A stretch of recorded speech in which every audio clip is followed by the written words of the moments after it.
جب ہم امام کے پیچھے نماز کے لیے کھڑے ہوتے ہیں، رکوع اور سجدے کے لیے 3 تسبیح 3 مرتبہ پڑھنا چاہیے۔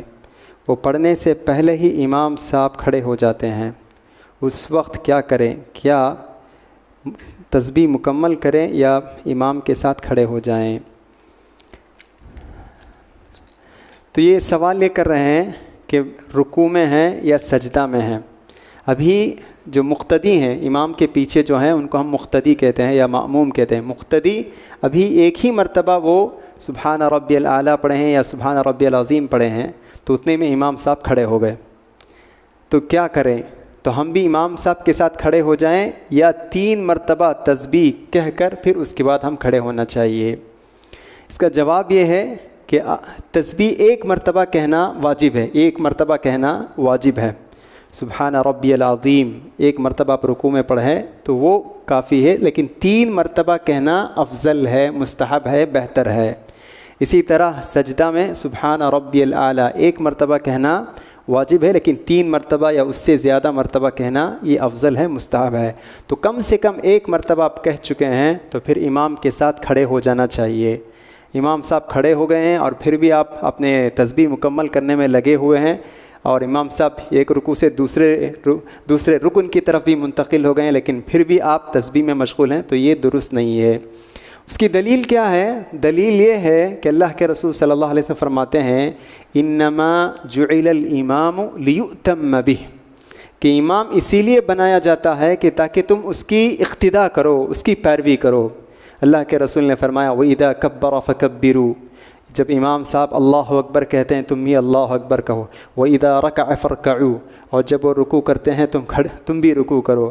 وَإِذَا قَامَ مِنَ الرُّكُوعِ، اور جب وہ رکوع سے کھڑے ہوتے ہیں تو تم سمیع اللہ لمن حمدہ کہو۔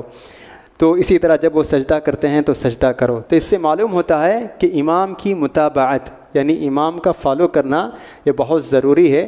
ہم اپنے طرف سے کھڑے نہیں رہیں گے کہ تسبیح مکمل کرنا ہے یا یہ مکمل کرنا ہے۔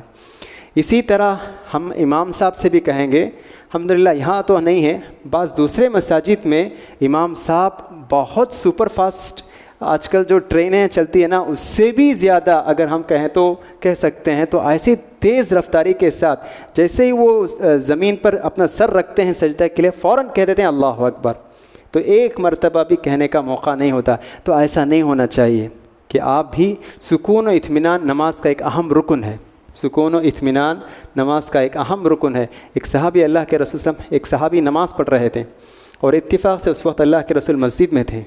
آپ نے دیکھا کہ وہ صحابی نماز پڑھ رہے ہیں، جب ان کی نماز ختم ہوئی تو آپ نے اس آدمی سے کہا ارجع فصلی فإنک لم تصلی، اے صحابی تم لوٹ جاؤ، دوبارہ نماز پڑھو، اس لیے کہ آپ نے نماز نہیں پڑھی۔ تو وہ صحابی جاتے ہیں، پھر دوبارہ نماز پڑھتے ہیں، اور پھر اللہ کے رسول کے پاس جب آ کر سلام کرتے ہیں تو اللہ کے رسول پھر کہتے ہیں واپس جاؤ، آپ نے نماز نہیں پڑھی ہے، دوبارہ نماز پڑھو۔ تو آخر وہ کہتے ہیں کہ اللہ کے رسول اس سے بہتر میں نماز پڑھنا نہیں جانتا ہوں، آپ مجھے سکھائیے۔ تو پھر اللہ کے رسول صلی اللہ علیہ وسلم سکھاتے ہیں، دیکھیے آپ نماز کے لیے سب سے پہلے اللہ اکبر کہنا چاہیے، اور اطمینان کے ساتھ رکوع کرو، اطمینان کے ساتھ سجدہ کرو۔